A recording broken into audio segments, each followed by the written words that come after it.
आइए देवी सत्यभामा।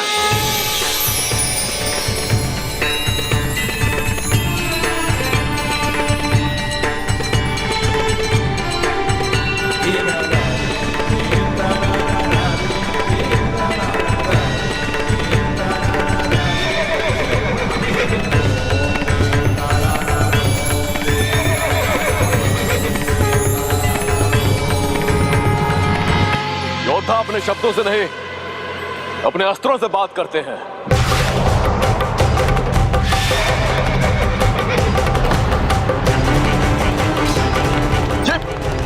ये कैसा भूकंपन है? ऐसा भूकंप तो मैंने पहले कभी अनुभव नहीं किया।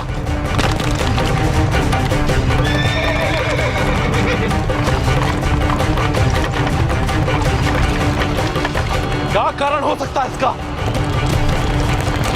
इसका कारण नहीं जानते बाणासुर? प्रभु श्री कृष्ण का आगमन हो रहा है यहाँ। तुमने ही तो बुलाया है उन्हें। मंडनाय नारायणाय सकल स्थिति कारणाय नारायणाय भवभीति निवारणाय नारायणाय प्रभवाय नमो नमस्ते।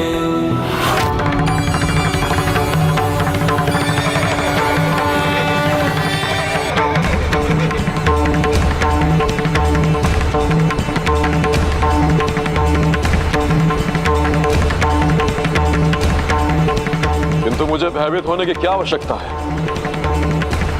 महादेव है मेरे पास, जिनके एक ही इशारे पर प्रलय हो जाती है। इसलिए मैं चाहता हूं कि आप मेरी ओर से आगे जाएं। इसलिए मैं चाहता हूं कि आप मेरी ओर से आगे जाएं।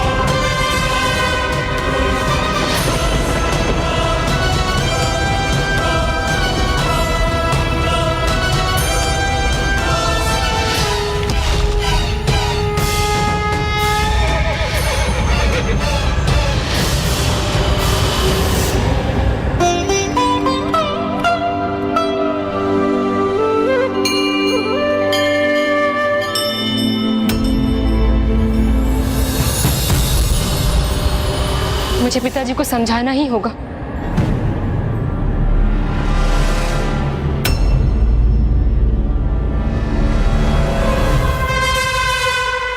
क्या समझाना चाहती हो मुझे पुत्री? पिताजी देखिए कितनी विशाल सेना है, और देखिए कौन नेतृत्व कर रहे हैं इस सेना का। स्वयं लीलाधारी नारायण के अवतार भगवान श्री कृष्ण, और तो और वो अपनी पत्नी देवी सत्यभामा के साथ यहाँ आए। और इतना ही नहीं, उनके दाईं ओर शेषनाग के अवतार हलधर महाबली बलराम जी हैं, और उनके बाईं ओर उनके पुत्र प्रद्युम्न जी। पिताजी, क्या आप इन सभी के साथ युद्ध करना चाहते? बस तुमने उनकी सेना तो देख ली, अब मेरी सेना भी देख लो।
देवादिदेव महादेव, संसार के संहार का दायित्व है जिनके ऊपर, जिनके तीसरे नेत्र के खुलने पर सब कुछ भस्म हो जाता है।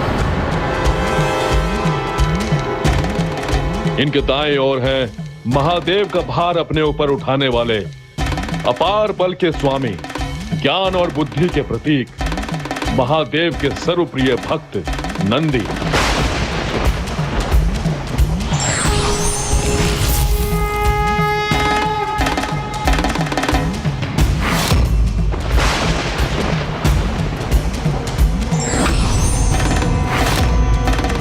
इनके बाएं ओर हैं महादेव के पुत्र विघ्नहर्ता गणेश जी, विघ्नहर्ता गणेश जी।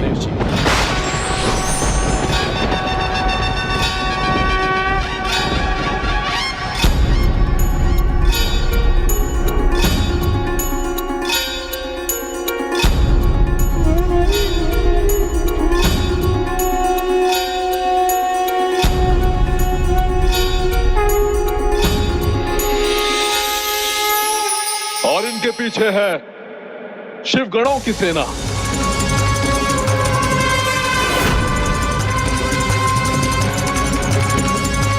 अब बताओ कौन है अधिक शक्तिशाली? शक्ति का वास तो वहां होता है पिताजी, जहां धर्म का पालन होता है। यदि ऐसा है तो आज मैं इसे भी गलत साबित करूंगा। धर्म से खेलूंगा, भगवान को भगवान से लड़वाऊंगा और एक दूसरे का अंत उन्हीं से करवाऊंगा।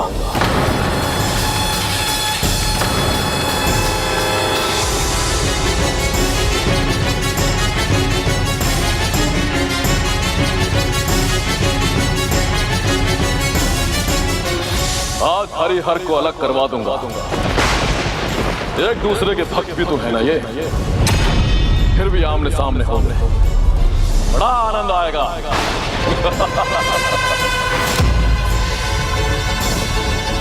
आनंद नहीं पिताजी, ये तो पाप है। महादेव को अपने वचन से बांधकर आपने उचित नहीं किया पिताजी। बस, यदि तुम मेरी पुत्री नहीं होती तो अभी तुम्हारा वध कर देता। और जो यहां हो रहा है उसका कारण भी तुम हो। अपने प्रेमी को सबसे छिपाकर और राजभवन में उसे प्रवेश दिलवाकर स्वयं को और अपने परिवार को तुमने कलंकित किया है। और अब तुम मुझे धर्म और अधर्म का पाठ सिखा रही हो।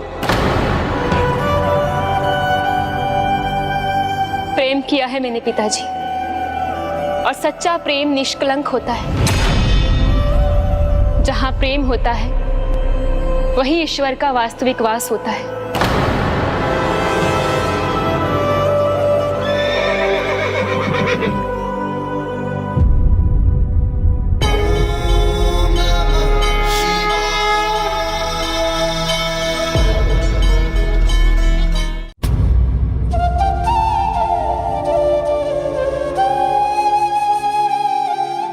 ये है सच्चा प्रभु प्रेम और भक्ति। दोनों प्रभु युद्ध भूमि में युद्ध करने आए, किंतु यहाँ एक दूसरे की भक्ति में डूब गए हैं। जैसे युद्ध भूमि को ही दोनों ने मंदिर बना दिया हो। ये निस्वार्थ प्रेम और भक्ति भाव से ही संभव है।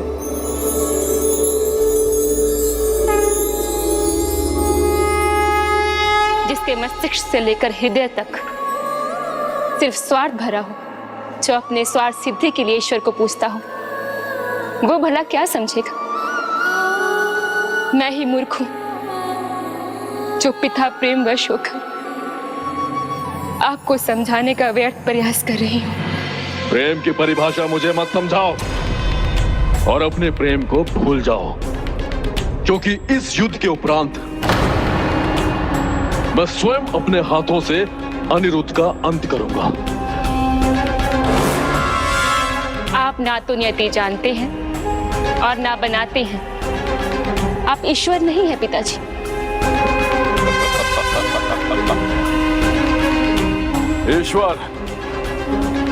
ईश्वर तो ये है, इन्हें आज मेरे लिए युद्ध करना होगा।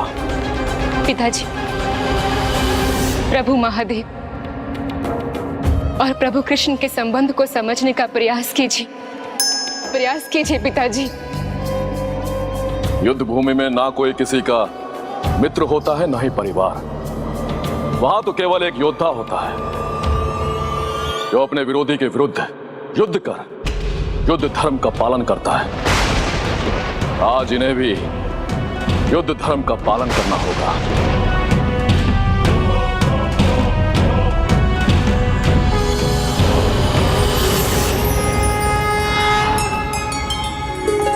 प्रभु, कितने दिनों के बाद आपके दर्शन हुए हैं, किंतु युद्ध भूमि पर होने के कारण आपके प्रति अपनी आत्मीयता भी व्यक्त नहीं कर सकता। मैं भी तो आपके प्रभु श्री राम स्वरूप के दर्शन पाने के लिए लालायित हूं। मेरे आराध्य हैं, मैं उन्हीं का नाम तो सदा जपता हूं।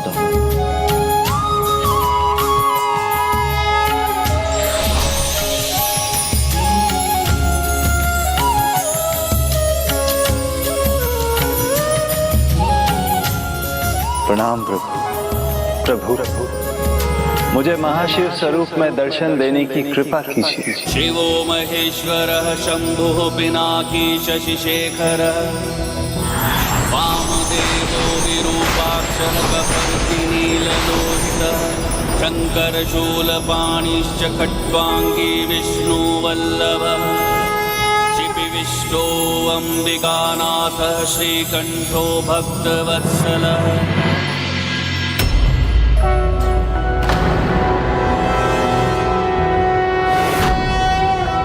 नारायणाय सुरमण्डनमण्डनाय नारायणाय सकलस्थितिकारणाय नारायणाय भवभीतिनिवारणाय नारायणाय। ये कैसी माया है?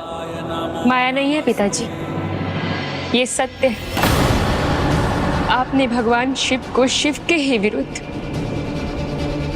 और श्री कृष्ण को कृष्ण के ही विरुद्ध लाकर खड़ा कर दिया। कोई किसी के भी विरुद्ध हो, मुझे फर्क नहीं पड़ता।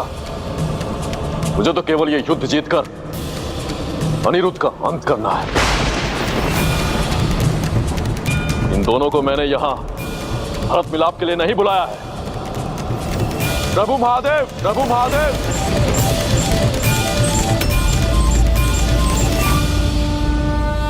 खड़े मत रहिए। शत्रु है सामने, उसे मित्र मत समझिए। अपने वरदान को मत भूलिए। युद्ध आरंभ कीजिए।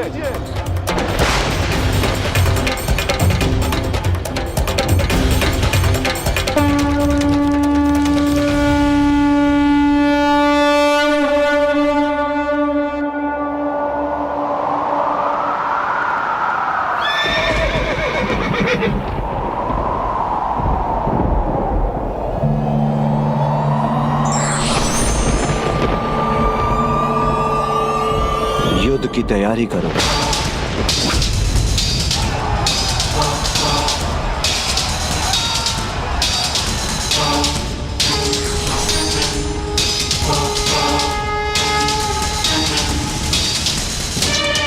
देवी सत्यभामा, युद्ध के आरंभ का शंखनाद आप कीजिए।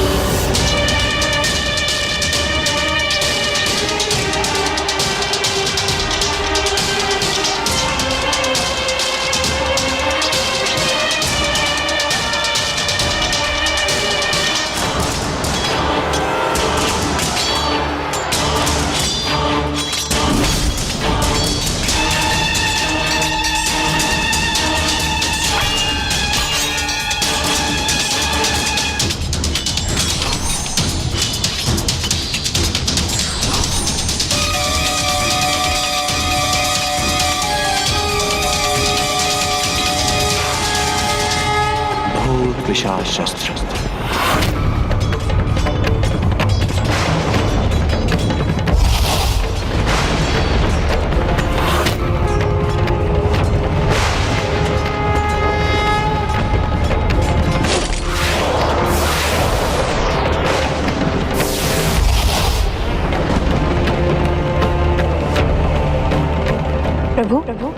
महादेव ने अपने पहले ही वार में भूत पिशाचों की सेना भेज दी।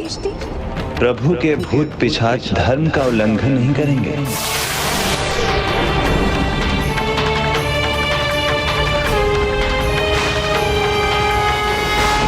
धर्मास्त्र, धर्मास्त्र।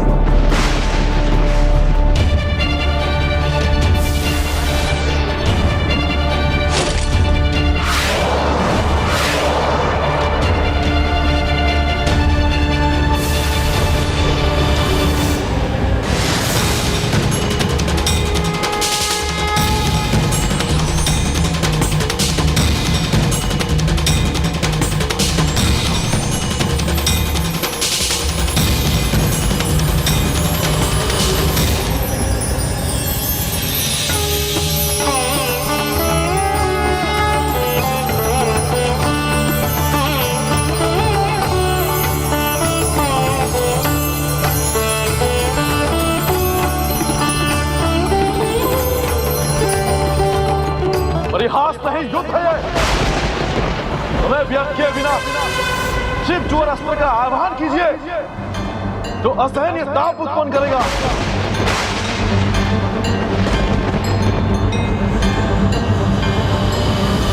शिव ज्वर अस्त्र, शिव ज्वर अस्त्र।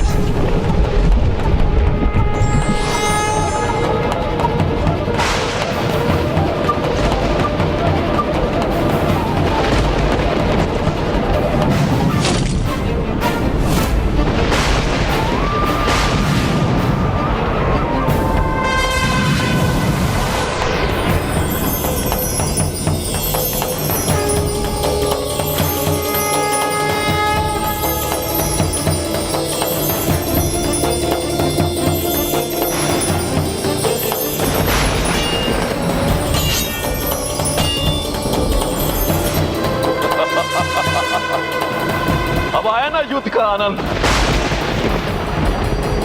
स्वामी, इस ताप का सामना कैसे करेंगे आप? नारायण ज्वर अस्त्र, नारायण ज्वर अस्त्र प्रभु के अस्त्र के ताप के बराबर की शीत उत्पन्न करेगा।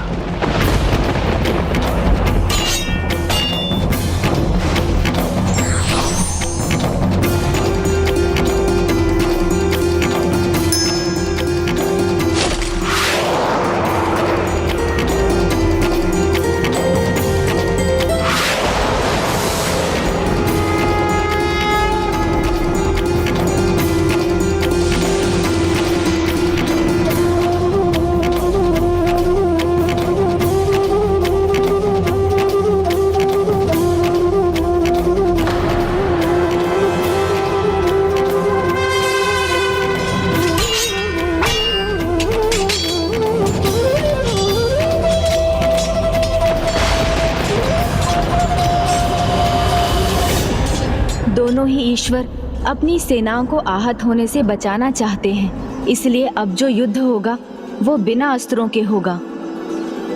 किंतु हम अपने धर्म से बंधे हुए हैं, इसलिए हम अपने पूरे युद्ध कौशल का प्रयोग कर ये युद्ध लड़ेंगे। बहुत दिनों बाद किसी योग्य योद्धा के साथ युद्ध करने का अवसर मिला है। सही कहा प्रभु बलराम जी, योद्धा योग्य हो तो युद्ध में भी आनंद आता है। तो फिर आप अपना वार पूरी शक्ति से कीजिएगा नंदी जी। उचित है। युद्ध नहीं, खेल कर रहे हैं ये, मुझे मूर्ख बना रहे हैं, किंतु मैं ऐसा होने नहीं दूंगा।